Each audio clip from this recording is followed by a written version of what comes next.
Olá pessoal, bom dia, boa tarde, boa noite, espero que vocês estejam todos bem.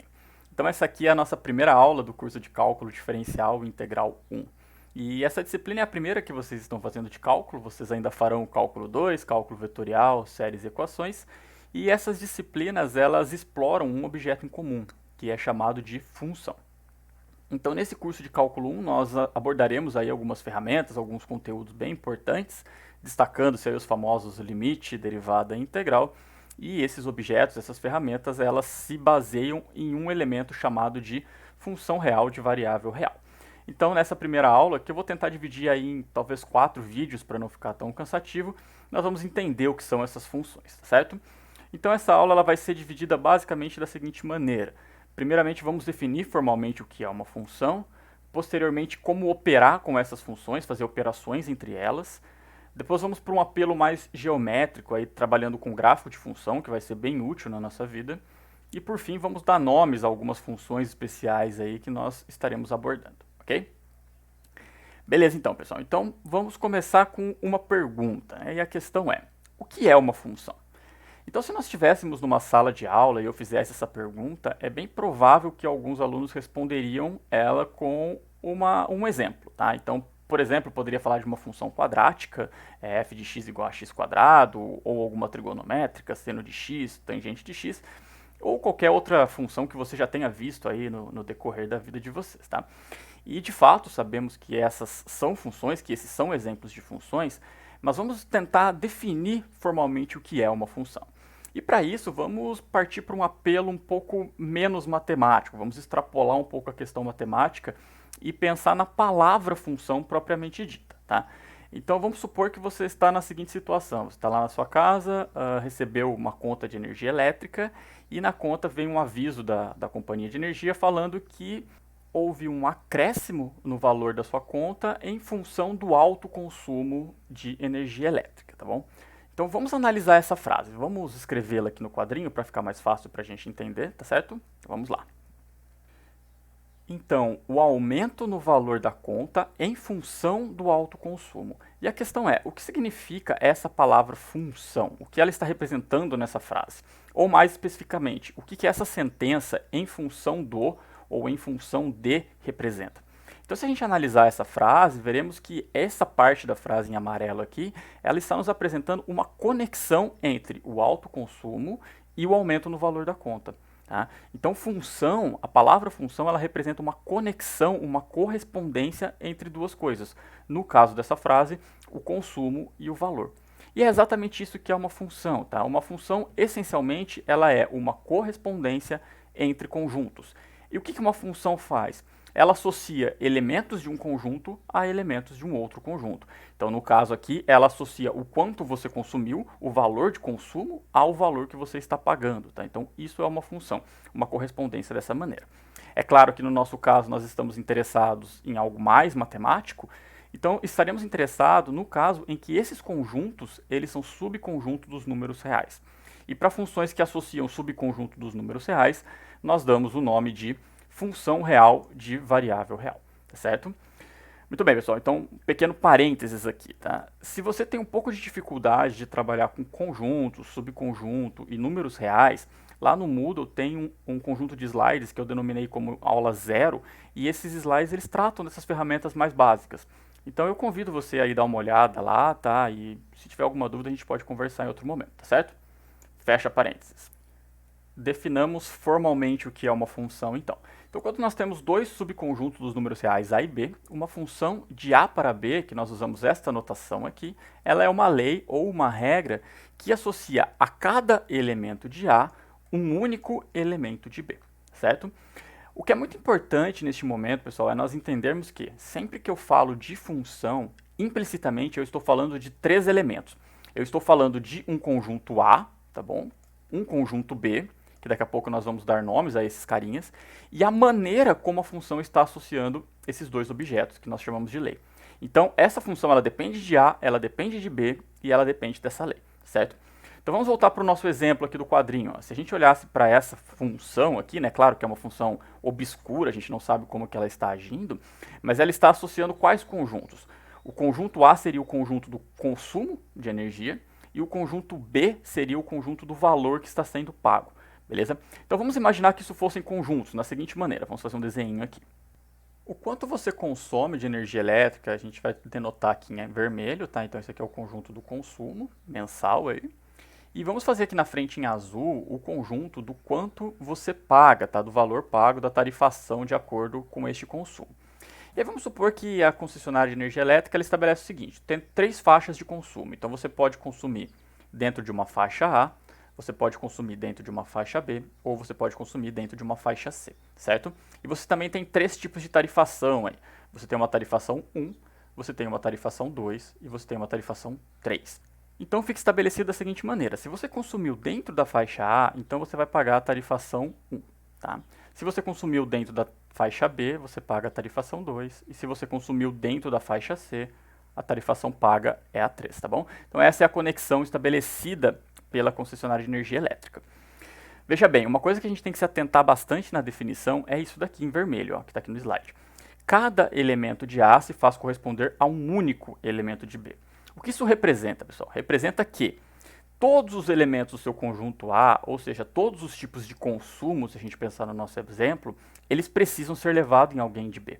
Então não pode acontecer o seguinte, olha, se você consumiu dentro da faixa A, você paga a tarifa 1, se você consumiu dentro da faixa B, você paga a tarifa 2, porém, se você consumir dentro da faixa C, a gente não sabe o que vai acontecer. Isso não pode, tá? Isso não é permitido quando a gente fala de função.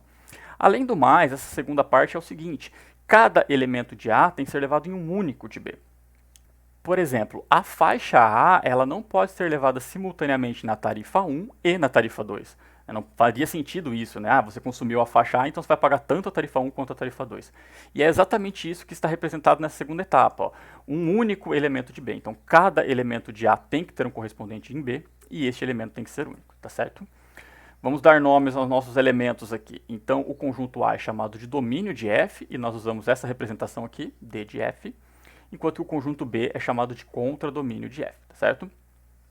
Você poderia me perguntar assim, ah, professor, mas esse B não é imagem, né? Não, não é imagem, tá? A gente vai ver daqui a pouquinho o que é um conjunto imagem, mas tem uma pequena diferença entre esses dois conjuntos, tá certo? Só estabelecendo notação, então nós usamos essa notaçãozinha aqui, ou simplesmente y igual a f de x, ok? Mais pra frente a gente vai simplificar e usar essa notação. Certo, continuando. Será que esses exemplos representam funções? Então, se nós olharmos para este segundo caso aqui, ele é bem semelhante a este exemplo nosso de consumo e valor de energia elétrica, né? Então, isso aqui é o que nós chamamos de representação biunívoca, tá? Então, cada um elevado em 1, bem bonitinho aqui. Isso, de fato, é uma função. E esse primeiro caso, será que isso aqui é uma função? A minha afirmação é, sim, é uma função, esses dois casos são funções. Por que que esse primeiro caso é função? Alguns de vocês poderiam olhar e falar assim, ué, estranho, porque primeiro que sobra um elemento aqui, tá vendo que o 3 não tem representante do lado de lá, e além do mais o 4 é atingido por 2. Será que isso é um problema? Se a gente voltar ao slide e ver a definição, tá? Ver aquele destaque em vermelho que eu falei com vocês, olha o que ele está dizendo. Ó. Cada elemento de A se faz corresponder a um único elemento de B. Então vamos analisar aqui. Ó. Será que cada elemento de A tem representante em B? A resposta é sim, tá? Todos os elementos de A são levados em alguém em B. Será que existe algum elemento de A que é levado em 2? E a resposta é não. O que está acontecendo aqui é que 2 elementos de A são levados no mesmo em B. Mas para efeito do que é função, isso não interfere, está certo? Então, se atentem à definição, tá? Cada elemento de A tem que ser levado em um único elemento de B. Essas questões que eu levantei, sobrou um elemento aqui, tem 2 que são atingidos pelo mesmo, isso vai ser uma outra coisa, tá? Vai ser chamado de injetividade e sobrejetividade. No caso aqui vai estar furando essas duas condições, tá bom? Mas sim, são funções. Diferentemente destes exemplos, ó, se a gente olhar para esses exemplos, neste primeiro caso, o 4 está sendo levado em 2, ó, ele está sendo levado simultaneamente em 1 e em 2, que seria aquela questão que eu falei com vocês, né? Seria a mesma coisa de eu falar que uma faixa de consumo está sendo levada em 2 tarifações, isso não pode acontecer. E neste caso está sobrando 3 aqui, tá? Então tem um elemento de A que não tem correspondente B, por isso ambos os casos não são funções. Ok? Continuando. Se nós tivermos uma função f de A para B, então nós definimos o valor dessa função em x, ou simplesmente a imagem dessa função em x, como sendo o elemento f de x. Então, ao aplicar f em x, eu vou gerar um elemento em B, tá? E esse elemento vai ser chamado de imagem de x ou valor de x. Tá? E o conjunto de todos esses elementos, ou seja, o conjunto de todos os f de x, nós chamamos de imagem de f, tá? Ou conjunto imagem, certo? Vou apagar nosso quadrinho aqui para a gente escrever essa definição que vai ser importante. Vamos lá, então. Então, o conjunto imagem de f, que nós usamos essa notação, im de f, ele é formado por todos os f de x, de tal forma que o seu x ele está no domínio de f. Tá? Então, é o conjunto formado por todos os valores da função para pontos no domínio. Beleza? Então, a primeira questão, este conjunto ele é igual ao contradomínio? E a resposta, não necessariamente, tá? Ele é um subconjunto do contradomínio. Lembra que a sua f ela sai de A para B, então, de fato, todos esses f de x, eles moram em B, tá? Então, isso aí é um subconjunto do contradomínio, mas não necessariamente é igual. Daqui a pouquinho a gente vai ver um exemplo que vai ficar bem claro isso, tá certo? Ok, vamos exemplificar isso tudo então. Então, neste nosso primeiro exemplo, nós temos um conjunto A, formado pelos elementos 1, 2, 3, 4, 5, tá? O conjunto B formado por todos os números inteiros, e nós temos uma função f associando A a B com a seguinte regra, tá? Então, a cada elemento de A está sendo associado o seu dobro em B, tá bom? O que o exemplo está nos pedindo? A regra dessa função, então escrever matematicamente o que essa expressão está dizendo, a imagem dos elementos 1, 3 e 6, o domínio e a imagem da função f. Beleza? Vamos fazer junto aqui no quadrinho, então. Então, vamos supor que o nosso item A aí, tá? Então, item A é a primeira parte do exercício, que é determinar a regra dessa função. Então, o que está escrito aqui, ó, essa função, ela associa cada elemento ao seu dobro. O que matematicamente faz isso, né? Nós sabemos que matematicamente é a mesma coisa que escrever que f leva a cada x em 2x. É isso que a nossa função está fazendo, certo? Beleza, nenhum segredo. Agora, a segunda parte do nosso exercício, o item B, ele está nos pedindo a imagem dos elementos 1, 3 e 6. Nós acabamos de ver o que é a imagem de cada um desses elementos, né?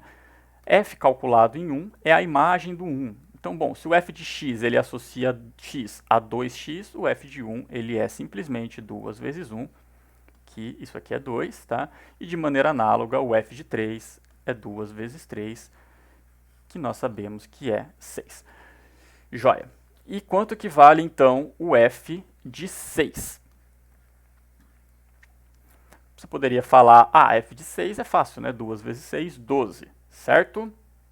Errado. Não está errado que 2 vezes 6 é 12, mas está errado que f de 6 é 12. Por que isso está errado? Lembra? Eu falei agora há pouco para vocês, sempre que nós falamos de função, estamos falando de 3 elementos embutidos nessa função. Quais são esses elementos? O conjunto A, o conjunto B e a lei. Tá? Neste caso, de fato, a lei, nós vimos aqui, ó, a lei vale f de x igual a 2x. Mas para quem que vale isso? Aonde ela está agindo? No A. Tá? Então, f de x é igual a 2x, para x igual a 1, 2, 3, 4 e 5. Para x igual a 6, eu não sei quanto que vale. Tá? Então, neste caso, qual é a resposta? A resposta é que nós não sabemos. A resposta é que o f de 6 ele não está definido. Tá? Escrevendo aqui, então, não está definido. E se você quiser justificar um pouquinho melhor, isso é porque o 6 ele não pertence ao domínio da função. E nós vimos que essa função ela só age em cima do domínio, ou seja, em cima dos pontos 1, 2, 3, 4 e 5, certo? Então, beleza, o terceiro item, vamos lá, item C. O item C está nos pedindo o domínio e a imagem da função f. Então, o domínio da função f já nos foi dado, inclusive nós acabamos de utilizar. E ele é dado por domínio de f igual aos pontos 1, 2, 3, 4, 5. E quem é o nosso conjunto imagem? Então, se nós olharmos aqui no topo do nosso caderno, né, nós temos aqui bem explícito quem é o conjunto imagem. O conjunto imagem ele é formado por todos os f de x, de tal forma que x pertence ao domínio da função.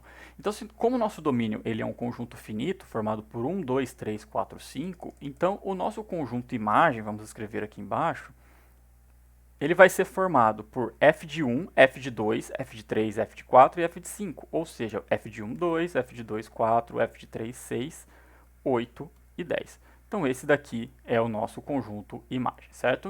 Então, só passando os slides aqui para completar, né? Então, aqui a lei, a questão das imagens, domínio é o próprio A e a imagem é esse conjunto, certo?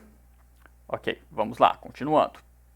E para esse exemplo aqui, se nós tivermos a função f de x igual a x ao quadrado, né, essa função que está associando o conjunto dos reais ao conjunto dos reais dessa maneira. Qual que é o domínio e qual que é a imagem dessa função? Então vamos apagar nosso quadrinho aqui para a gente rabiscar um pouco. Beleza, então a nossa função f, ela associa a cada x o seu quadrado, ou seja, f de x é igual a x ao quadrado. Em relação ao domínio, é bem simples, né? Ele é dado explicitamente aqui no enunciado, tá? O domínio é formado por todos os reais. Então vamos escrever aqui, porque está pedindo o exercício, né? Então o domínio dessa função, o d de f, é formado por todos os reais. Em relação à imagem, pessoal, vocês vão ver aí no decorrer do curso que, no geral, encontrar a imagem não é simples, tá? Geralmente é um trabalho árduo. Porém, a gente consegue ter uma noção do que isso vai acontecer, tá? Então, para isso, a gente vai fazer uma tabelinha aqui para ser induzido do que vai acontecer, para a gente conseguir enxergar o que está acontecendo com os valores dessa função. Quando a gente aprender gráfico de função, isso vai ficar um pouquinho mais simples, tá? Daí a gente volta a discutir em relação à imagem lá, tá certo? Mas vamos lá, para o nosso caso. Então, nós temos a função f de x igual a x ao quadrado. Vamos encontrar alguns valores da imagem. Porque lembra, o que é a imagem da função? A imagem da função é o f de todos os elementos do domínio. Então, nós precisaríamos encontrar o f de todos os reais, tá? Mas através de alguns poucos valores a gente vai ter noção do que vai acontecer. Então vamos lá, vamos fazer uma tabelinha aqui. Então vamos considerar aqui alguns valores de x no domínio e ver o que acontece a hora que eu calculo f de x, né, que nós vimos ali em cima, nada mais é do que x ao quadrado, tá certo? Então, por exemplo, vamos pegar aqui alguns valores negativos, vamos pegar o menos 2, vamos pegar o menos 1, tomar também o 0, 1 e 2. E vamos ver o que acontece com a imagem de cada um desses elementos. Então, quando eu calculo f em menos 2, o que essa função está fazendo? Ela está elevando o menos 2 ao quadrado. E nós sabemos que a hora que a gente eleva menos 2 ao quadrado, isso aqui dá 4. A mesma coisa aqui embaixo, né? A hora que eu elevo menos 1 ao quadrado, isso aqui dá 1. Aqui vai dar 0 ao quadrado, que é 0. Aqui 1 ao quadrado, que é 1. E aqui 2 ao quadrado, que é 4, tá certo? Note que eu peguei só valores inteiros, né? Tanto positivos quanto negativos, mas o nosso domínio são todos os reais, então isso poderia ter números racionais e irracionais aí no meio, sem problema nenhum, tá? Eu tomei esses mesmo para ilustrar. O que acontece, né? Por que é importante essa tabelinha, embora sejam só 5 valores? Para a gente notar o seguinte caso. O que está acontecendo com os valores positivos quando eu elevo eles ao quadrado? Eles continuam positivos. E o que acontece com os valores negativos quando eu elevo eles ao quadrado?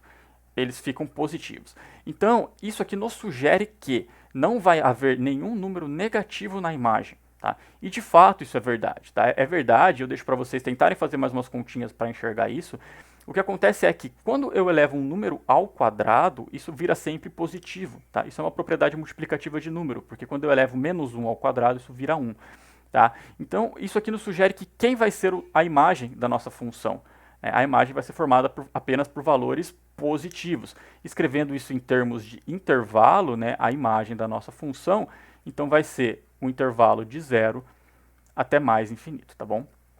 Note que eu usei essa notação de intervalo, quem preferir usar o R+, né, não tem problema nenhum. O que é muito importante é vocês deixarem claro se o zero está incluso ou não. Neste caso, ele está incluso. Mais para frente, quando a gente começar a trabalhar com logaritmo, por exemplo, né, a gente vai ver que o domínio do logaritmo não inclui o zero. Então é importante só essa pequena observação, está certo? Tudo bem, pessoal? Note, isso daqui é bem informal. Por que é informal? O que me garante que todos os valores da imagem de f, ou seja, todos os valores de 0 até mais infinito, de fato estão na imagem de f. Né? Ou seja, o que me garante que sempre vai existir um x, tal que f de x vai dar qualquer valor positivo. Isso a gente tem que ser demonstrado. Beleza? E quando a gente começar a trabalhar com função inversa, isso daqui vai ficar um pouquinho mais simples também. Beleza? Mas, no caso do nosso exercício, isso aqui já serve como uma intuição, né, para nos dizer quem é o domínio e quem é a imagem. Então, de fato, o domínio são todos os reais e a imagem são os reais positivos, ok?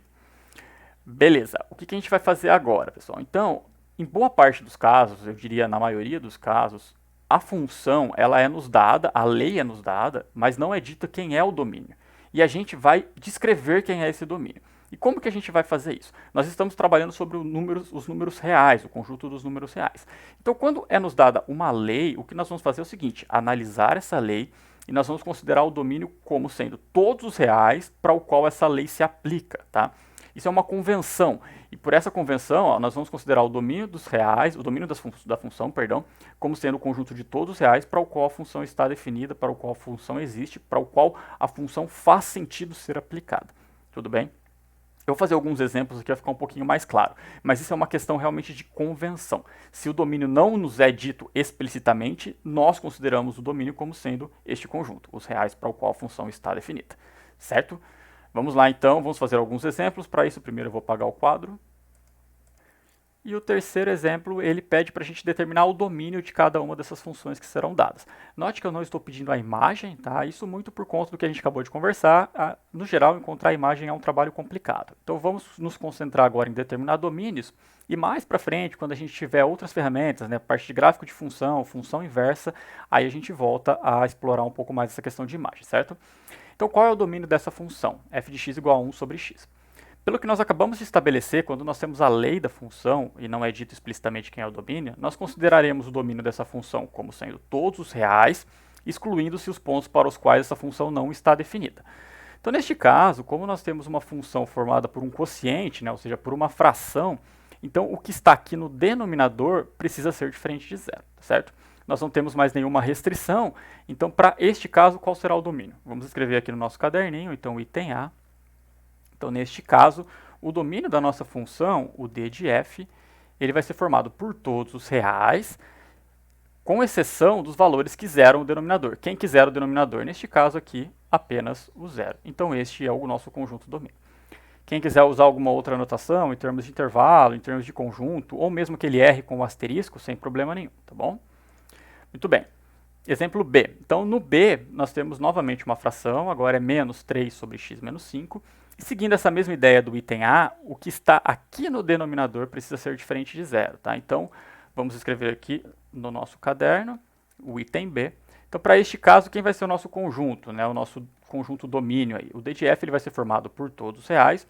E vamos excluir agora os pontos que zeram o denominador. Quem zera o denominador não é mais o zero, né? Essa parte de baixo aqui, ó, olhando para o slide, é zero quando x é igual a 5. Então, neste caso, quem que nós vamos excluir aí? Nós vamos excluir o ponto 5, né, o conjunto unitário formado por 5, certo? É bastante simples, mas é bem importante a gente se atentar a esse tipo de coisa, né? Quem quiser embaixo, não é porque é uma fração que o x não pode ser zero, né? O que está embaixo que não pode ser zero. Muito bem, então, item C. O item C agora nós temos uma raiz quadrada. Então, quando que nós podemos aplicar a raiz quadrada? Vocês já sabem, né? Isso vocês sabem previamente. Raiz quadrada existe quando o que está dentro da raiz é maior ou igual a zero. Isso aí se estendem a raiz de ordem par, né? Qualquer raiz de ordem par satisfaz essa condição. Então, o que nós temos neste caso é que o que está dentro da raiz não pode ser menor que zero. Então, vamos escrever aqui qual vai ser o domínio da nossa função, qual vai ser o conjunto domínio nesse caso. Então, para este caso, o d de f ele vai ser formado por todos os reais maiores ou iguais a zero, ou seja, escrevendo em termos de intervalo, é o intervalo de zero até mais infinito, fechado em zero, né? Existe raiz de zero é zero. Legal, item D, então, nosso último item, nós temos f de x igual a raiz de 5 menos x. Nota que aqui nós temos novamente uma raiz quadrada, só que agora nós temos algo que nós vamos chamar na próxima aula de composição entre funções. Então nós temos raiz quadrada, só que o que está dentro da raiz aqui é um polinômio um pouquinho diferente, né? É 5 menos x. Então, seguindo o que nós acabamos de discutir no item C, sempre que trabalhamos com raiz quadrada, o que está dentro da raiz precisa ser maior ou igual a zero, tá? Então, o que está dentro aqui é 5 menos x, nós precisamos que 5 menos x seja maior ou igual a zero. E quando que isso é satisfeito? Vamos escrever aqui no nosso caderno, então, item D. O nosso conjunto, eu vou escrever um pouquinho diferente aqui, tá, pessoal? Eu vou escrever, então, em termos de conjunto mesmo, ó, o domínio da função ele vai ser formado por todos os x reais, de tal forma que o que está dentro da raiz, então, no caso, 5 menos x, satisfaz a condição de ser maior ou igual a zero, tá vendo? Então, esse aqui é o conjunto nosso formado pelo domínio. Muito bem. Então vamos escrever mais uma linha aqui, ó. Qual é esse conjunto, né? Esse conjunto é o x pertencente aos reais, de tal forma que x é menor ou igual a 5, né? Essa desigualdade aqui de cima, ela é a mesma que essa que eu acabei de escrever, certo? E se a gente quiser escrever isso em termos de intervalo, né? Quais são os reais para os quais x é menor ou igual a 5? Então, visualizando em formato de intervalo, isso aqui é um intervalo de menos infinito até 5. Okay? Então, esse vai ser o nosso domínio, certo? Novamente, assim como eu destaquei aqui no item B, né, neste caso é importante a gente notar, porque você pode falar assim, então raiz quadrada só existe para valores positivos, então o x tem que ser maior ou igual a zero. Depende do que está dentro da raiz, né? Note que aqui nós temos valores negativos que satisfazem essa condição. Por exemplo, o menos 10 satisfaz. Ah, mas então quer dizer que existe raiz de menos 10? Não. Quer dizer que a hora que eu coloco x igual a menos 10 aqui, nós vamos ter 5 menos menos 10, ou seja, 15. E raiz de 15 existe, né? É um número irracional, mas existe, tá certo? Então é importante a gente se atentar para esse tipo de coisa quando as coisas estão sendo misturadas, e não só ficar com aquela ideia mecânica de, tem uma raiz quadrada, o x tem que ser positivo. Não, o que está dentro da raiz precisa ser positivo, beleza? Esses exemplos, pessoal, são exemplos bem simples, tá bom? A gente está trabalhando com funções mais polinomiais, pus uma raiz ali, um quociente. Mais para frente, quando a gente definir mais funções, função logarítmica, função exponencial, coisas desse tipo, aí eu volto a fazer exercícios com vocês sobre domínios. Daí eu faço uma aula de exercícios mesmo, para que a gente explore as condições sobre estes casos, tá bom? Então, por enquanto, isso aqui é mais para a gente ilustrar como reagir nesses casos que nós temos apenas a nossa lei, certo? Então eu vou parar esse vídeo por aqui, para não ficar tão cansativa essa aula, e aí a gente continua numa próxima, tá certo? Então é isso, pessoal, beleza? Obrigado, um abraço.